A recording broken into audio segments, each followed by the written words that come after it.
Assalamualaikum warahmatullahi wabarakatuh. Perkenalkan, nama saya Emil Albab dengan NIM akhir 021.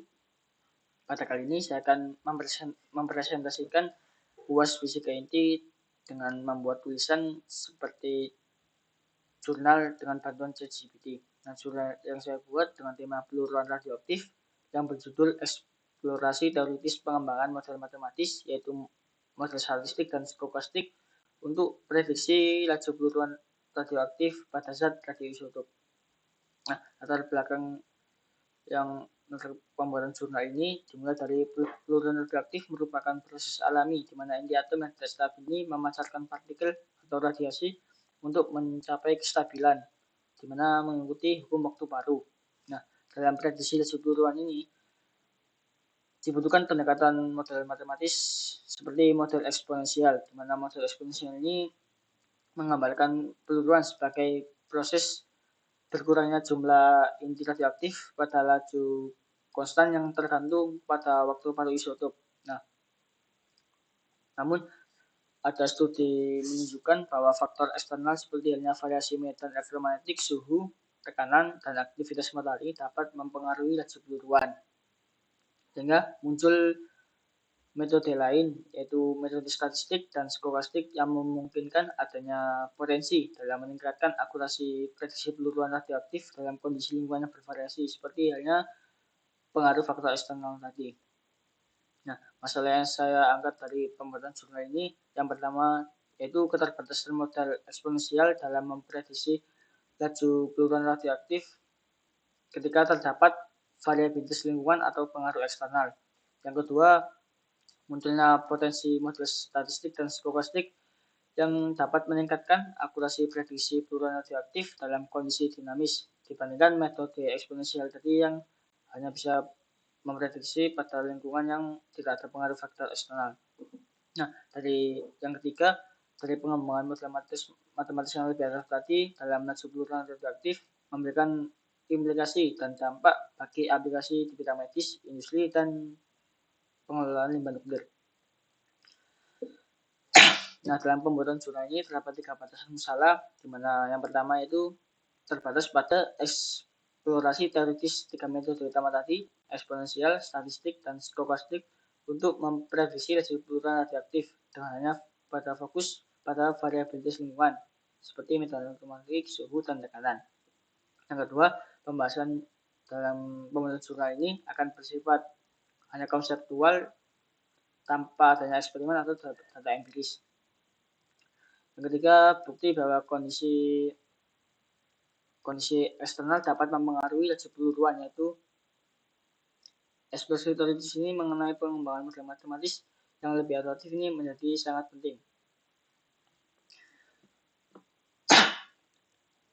Untuk tujuan dari pembuatan jurnal ini, yang pertama menganalisis keterbatasan model eksponensial dalam memprediksi laju peluruan di bawah lingkungan yang bervariasi. Yang kedua, menilai keakuratan kedua model, yaitu model statistik dan model stokastik sebagai alternatif untuk prediksi laju peluruan radioaktif yang lebih akurat. Yang ketiga, mengeksplorasi manfaat model yang lebih responsif terhadap variabilitas dan meningkatkan akurasi keamanan dalam berbagai bidang, yaitu bidang medis, industri, dan pengelolaan limbah nuklir. Kita masuk ke bagian tinjauan pustaka dari jurnal radioaktif ini, di mana dasar peluruan radioaktif berlangsung pada tingkat yang dipengaruhi oleh sifat isotopnya dan tidak dapat dipercepat atau diperlambat secara normal. Nah, sifat isotop ini memiliki karakteristik waktu paru, yaitu waktu yang diperlukan bagi separuh dari inti radioaktif untuk meluruh. Nah, waktu paru ini berkaitan langsung dengan konstanta peluruan atau sebagai lambda, dan waktu paru ini disebut sebagai T setengah yang merupakan ukuran dari seberapa cepat peluruan terjadi. Nah, persamaan peluruan radioaktif ini dapat digambarkan dalam di bagian bawah, yaitu lambda sama dengan ln2, di mana nilai logaritmik natural dari bilangan tua itu senilai 0,693 sebagai waktu paruh. Nah, untuk model eksponensial ini digambarkan dalam bentuk persamaan pada bagian kanan, yaitu nt sama dengan n0 sama pangkat min lambda t, di mana nt ini jumlah inti bahan radioaktif atau banyaknya bahan radioaktif yang tersisa pada waktu T, dan N0 ini jumlah inti atom ini sebelum peluruhan dimulai, atau bisa dikatakan pada waktu T sama dengan 0. Nah, model eksponensial ini menunjukkan bahwa jumlah inti radioaktif berkurang secara eksponensial seiring waktu dengan laju peluruhan yang stabil bergantung hanya pada konstanta peluruhan. Nah, model eksponensial ini efektif dalam kondisi di mana tidak ada adanya pengaruh faktor eksternal seperti dan elektromagnetik dan perubahan suhu yang dapat mengubah laju peluruhan radioaktif. Nah, dalam kondisi lingkungan stabil, metode eksponensial ini dapat memberikan prediksi yang lebih akurat untuk banyak isotop radioaktif. Sehingga model eksponensial ini hanya bisa beroperasi pada lingkungan yang tidak ada pengaruh faktor eksternal. Nah, masuk ke pengaruh faktor eksternal pada laju peluruhan. Karena penelitian ini menunjukkan bahwa faktor eksternal seperti medan elektromagnetik dan aktivitas matahari dapat mempengaruhi laju peluruhan radioaktif. Menurut Jenkins dan Fitzpatrick pada tahun 2009 menemukan variasi musiman pada isotop tertentu yang diduga terkait interaksi orientasi matahari. Dan menurut Stroop pada 2012 juga mengidentifikasi antara fluktuasi peluruhan dan aktivitas matahari ini mengindikasikan pengaruh radiasi kosmik atau medan magnet pada inti atom. Hal tersebut ini menunjukkan bahwa laju peluruhan tidak selalu konstan dan juga dapat dipengaruhi oleh faktor lingkungan tertentu, yaitu seperti yang tadi medan elektromagnetik, fluktuasi suhu maupun tekanan. Nah, muncul model yang lain yang mungkin kemungkinan sebagai adanya potensi yang lebih akurat dari model eksponensial, yaitu model statistik. Nah, model statistik ini memperhitungkan peluruhan radioaktif sebagai model yang memaparkan bersifat probabilitas. Dalam model ini, laju peluruhan dianggap tidak konstan, melainkan memiliki nilai yang dapat dipengaruhi oleh perubahan lingkungan seperti halnya suhu, tekanan, dan medan elektromagnetik. Nah, penggambaran variasi dalam laju peluruhan ini dengan memanfaatkan berbagai fungsi distribusi seperti distribusi normal atau distribusi Poisson yang memperhitungkan kemungkinan terjadinya peluruhan dalam satu interval waktu tertentu. Nah, dan lanjut masuk ke model stokastik, digambarkan dalam bentuk persamaan pada bagian kanan yang nanti akan dijelaskan pada bagian pembahasan. Nah, model stokastik ini melihat peluruhan radioaktif sebagai proses acak yang bisa dipengaruhi oleh faktor eksternal. Dalam pendekatan ini, proses peluruhan dianggap mengikuti distribusi stokastik, yaitu pada bagian luas kanan yaitu sigma dWt, untuk memungkinkan adanya variabilitas dalam laju peluruhan. Nah, model ini dapat menunjukkan laju peluruhan berdasarkan kondisi lingkungan yang berubah-ubah, seperti adanya fluktuasi suhu dan tekanan. Kita masuk metode dari pembuatan jurnal ini, ada pengumpulan, seleksi, dan analisis literatur.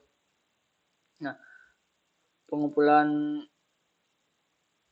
jurnal, pengumpulan data-data dimulai dengan mencari dan mengumpulkan literatur yang sesuai dan relevan dengan tema peluruhan radioaktif. Nah, literatur yang dikumpulkan berupa jurnal internasional, artikel ilmiah maupun yang lain, baik berupa buku maupun sumber database. Nah, lanjut seleksi dan analisis, di mana seleksi dilanjutkan dengan memilih literatur relevan yang berkaitan langsung dengan peluruhan radioaktif dan model matematisnya dalam prediksi laju peluruhan.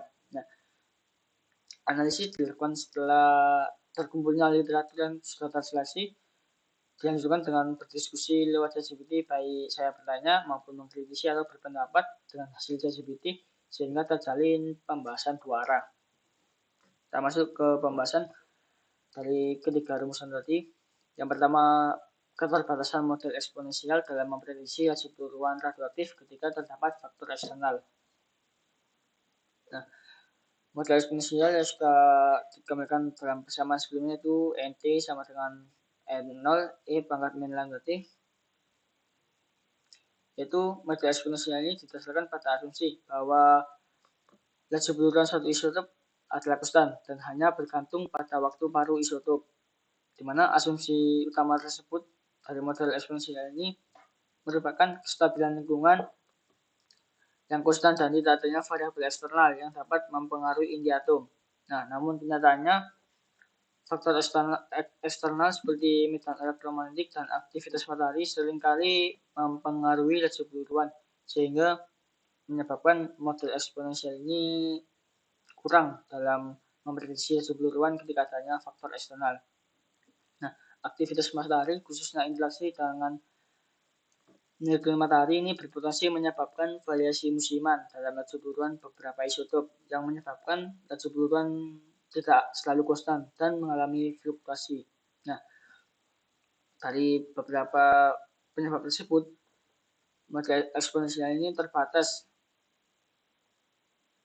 karena ketidakmampuannya untuk mengakomodasi variabilitas ini dan tidak memiliki mekanisme untuk menangani ketidakstabilan ini. Sehingga model eksponensial terbatas untuk laju peluruan radioaktif ketika adanya faktor eksternal.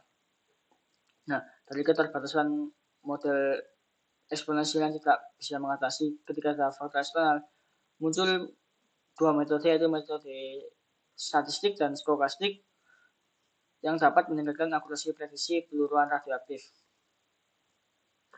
Nah, model statistik ini menggunakan distribusi probabilitas untuk memprediksi atau menggambarkan variabilitas laju peluruan akibat perubahan eksternal yang terjadi. Misalnya dengan menggunakan distribusi Poisson seperti digambarkan dalam bentuk persamaan di bawahnya itu PK ini merupakan probabilitas terjadinya peluruan dalam interval waktu tertentu. Ini adalah rata-rata jumlah peluruan dan K adalah jumlah kejadian peluruan.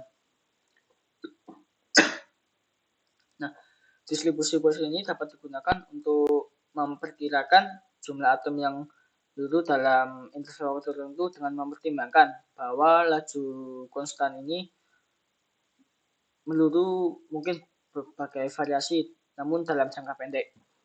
Nah, persamaan Poisson ini memperhitungkan variasi kecil dalam peluruan yang mungkin disebabkan oleh perubahan kondisi lingkungan. Nah, di mana penggunaan distribusi probabilitas dalam model statistik ini memberikan fleksibilitas yang lebih besar daripada model eksponensial. Nah, model stokastik yang menggunakan distribusi Poisson ini memiliki penyesuaian dalam kondisi di mana laju peluruan tidak sepenuhnya konstan.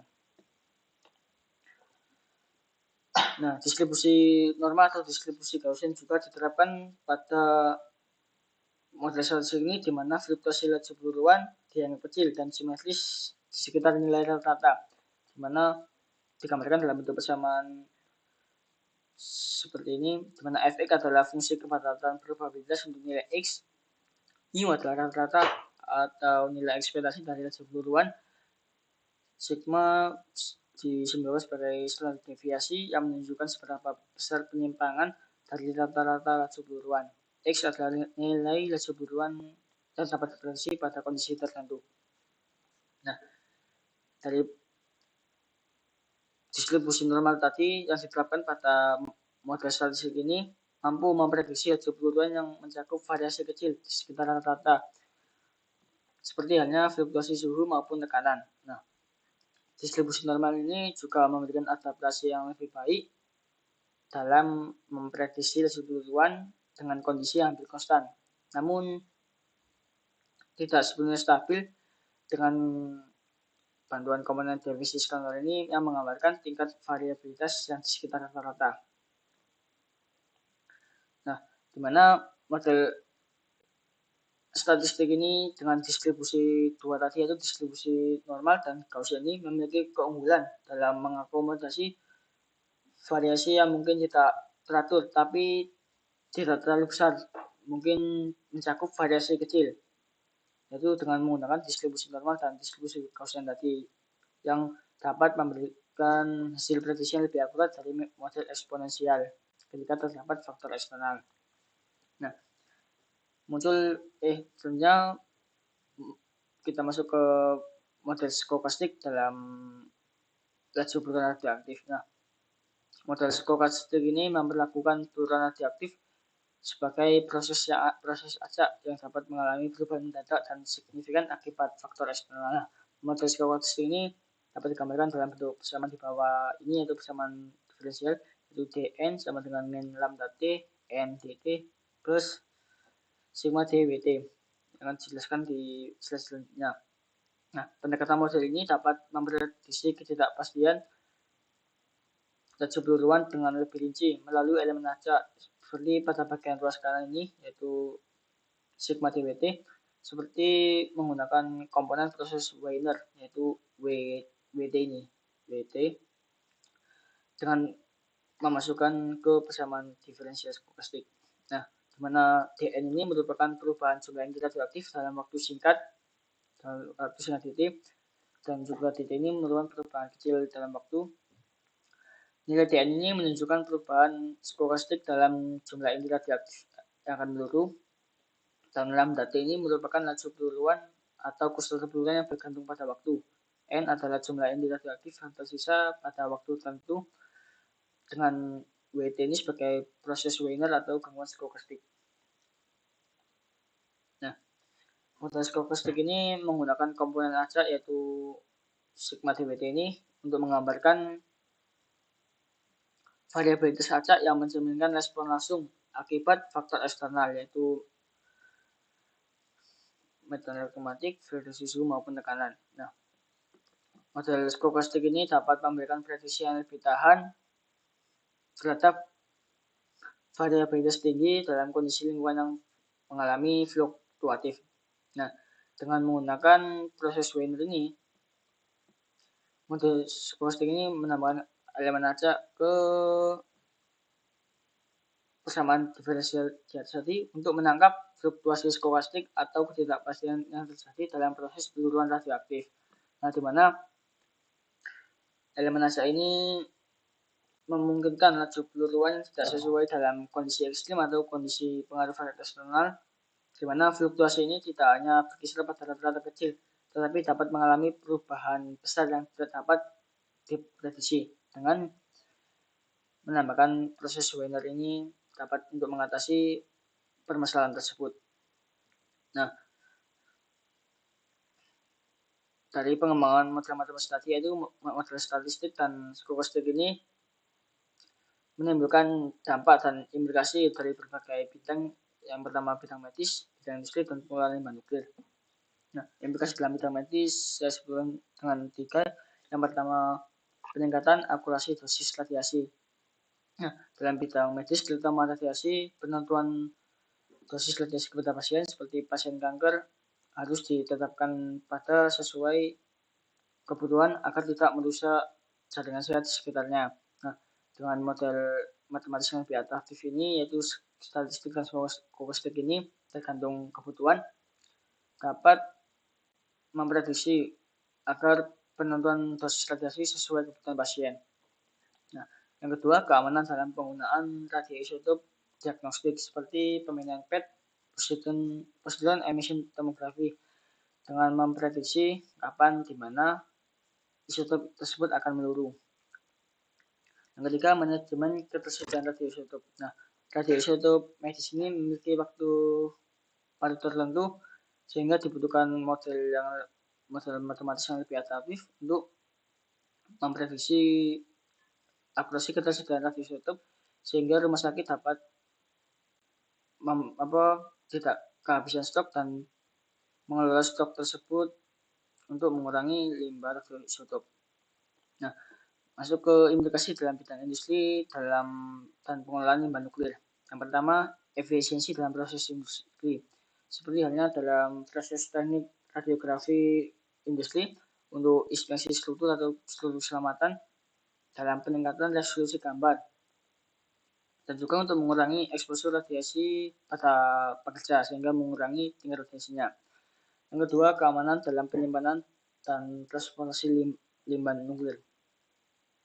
Nah, limbah radioaktif ini memerlukan tempat penyimpanan jangka panjang yang aman, sehingga dibutuhkan model matematis yang dapat memprediksi tempat tersebut itu apakah akan mengalami fluktuasi suhu maupun bisa kelembapan maupun tekanan, sehingga dapat sebagai antisipasi lah untuk selanjutnya. Nah, untuk perencanaan lokasi penyimpanan jangka panjang dengan pemantauan tingkat radiasi dari limbah sesuai standar keselamatan, di mana nilai selamat ini sudah disesuaikan dengan SOP sehingga dapat dipantau dengan tingkat radiasinya. Nah, untuk kesimpulan dari penjelasan dari pembahasan rumus masalah tadi ini dapat didapatkan bahwa model eksponensial ini terbatas dalam memprediksi laju peluruan radioaktif di lingkungan yang bervariasi, karena model eksponensial mengasumsikan bahwa laju peluruan ini tetap atau konstan dan tidak terpengaruh oleh faktor eksternal. Yang kedua, dari keterbatasan model eksponensial tadi yang tidak bisa memprediksi laju peluruan ketika ada faktor eksternal, muncul dua metode lain, yaitu model statistik dan stokastik yang memberikan prediksi yang lebih akurat dalam kondisi dinamis, di mana model statistik ini melalui distribusi probabilitas, yaitu distribusi Poisson dan Gaussian tadi, efektif dalam menangani variasi kecil, sementara distribusi stokastik dengan elemen acak tadi, yaitu yang menggunakan proses Wiener, dapat menyesuaikan prediksi terhadap perubahan besar atau variasi yang lebih besar. Nah, yang terakhir, pengembangan model matematis yaitu model statistik dan stokastik yang lebih adaptif ini dalam prediksi peluruan radioaktif dapat membawa implikasi penting untuk berbagai bidang aplikasi seperti bidang medis, industri, dan pengelolaan limbah nuklir. Nah, sekian presentasi dari saya. Apabila ada salah kata, saya mohon maaf. Wassalamualaikum warahmatullahi wabarakatuh. Terima kasih.